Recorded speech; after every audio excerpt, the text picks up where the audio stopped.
Mitologi Nordik atau dalam bahasa Inggris Norse Mythology merupakan kepercayaan masyarakat Eropa Utara khususnya di negara Denmark, Norwegia, Islandia, dan Swedia sebelum kedatangan agama Kristen. Kepercayaan dan legenda ini menyebar ke negara-negara Eropa Utara lain, termasuk Islandia yang memiliki sumber-sumber mitologi tersebut. Mitologi tersebut merupakan kumpulan dari kepercayaan kuno orang-orang Eropa Utara yang berisi kisah-kisah tentang makhluk supernatural, kosmologi, dan mitos-mitos lainnya yang ditulis berbentuk puisi atau prosa yang terangkum dalam Edda. Mitologi tersebut ditulis sebelum dan setelah kedatangan agama Kristen di Eropa Utara. Dalam cerita rakyat Skandinavia, mitologi tersebut masih bertahan, dan di daerah pedesaan, tradisi kuno tersebut masih tampak sampai sekarang.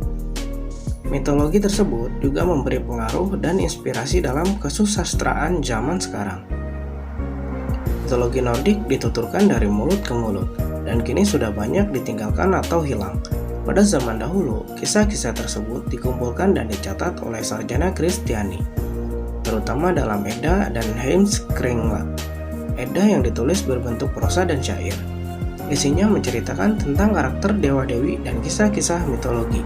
Beberapa Edda itu ditulis oleh Snorri Sturlason yang merupakan seorang penyair, sastrawan, dan sarjana Kristiani yang menganggap bahwa dewa-dewi Nordik lebih mirip manusia daripada dianggap sebagai setan. Di samping sumber-sumber tersebut, ada legenda hidup yang berkembang di masyarakat Skandinavia.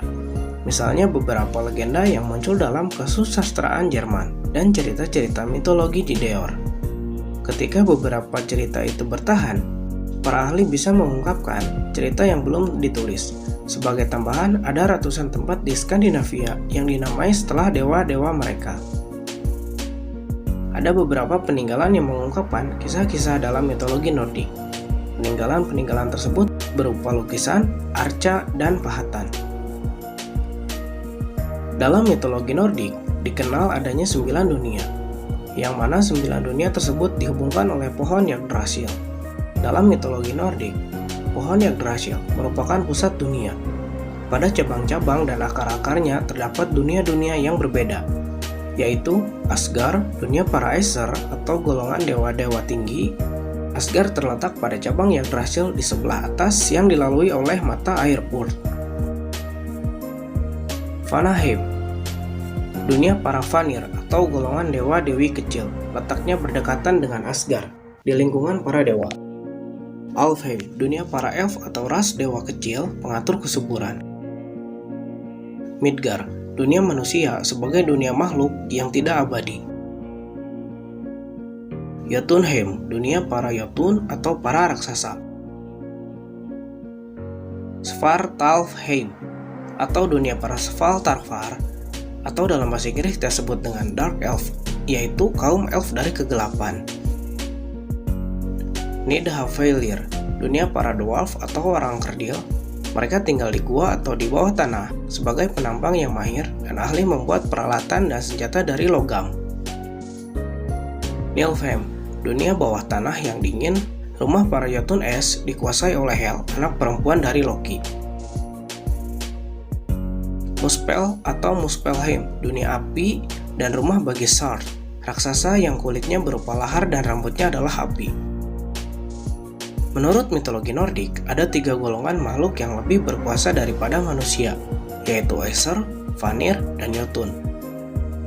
Aesir dan Vanir merupakan golongan yang sangat dekat. Karena merupakan golongan para dewa, Aesir dan Vanir bersama-sama menciptakan alam semesta, mengatur kehidupan manusia, meskipun mereka pernah bertarung dengan sesama.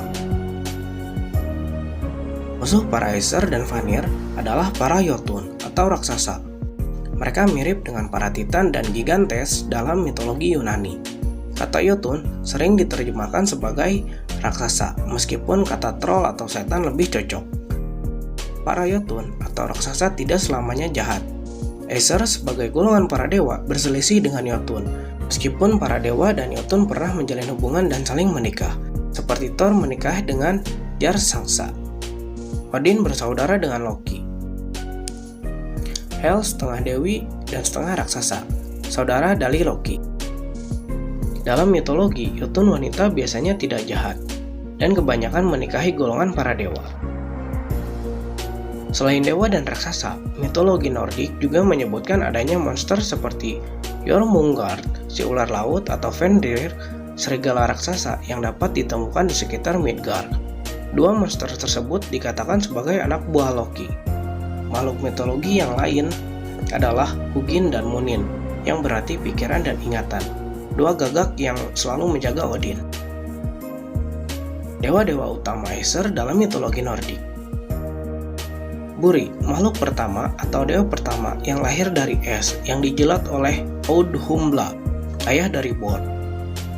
Bor, ayah dari Odin, Ve, dan Vil yang didapatnya dari istri seorang raksasa bernama Bestla. Odin, dewa pertempuran, kematian, syair, dan ilmu gaib atau sihir, penguasa Asgard, mempunyai senjata berupa tombak yang bernama Gungnir. Ve, dewa yang menganugerahi kemampuan manusia bicara. Vili, dewa penguasa air. Thor, dewa petir, dewa perang, anak Odin, dan raksasa Jord, mempunyai senjata berupa palu bernama Mjolnir. Tyr, dewa perang dan keberanian, atribut Tyr adalah tombak. Heimdall, dewa penjaga. Ia adalah dewa yang menjaga Bifrost, jalan keluar masuk ke Asgard. Anak dari Odin dan Ninewave, dikenal juga dengan Rig atau pencipta umat manusia. Loki, dewa api dan penipu, tukang pencari masalah. Anak dari raksasa Farbautia dan Laufey. Dia membunuh Balder melalui tipu muslihat. Sebenarnya Loki adalah keturunan Jotun, tetapi semenjak menjadi saudara-saudara dengan Odin, Loki menjadi dewa Aesir dan hidup di Asgard. Makhluk lain dalam mitologi Nordik. Ymir, raksasa pertama. Aks, pria pertama. Embla, wanita pertama.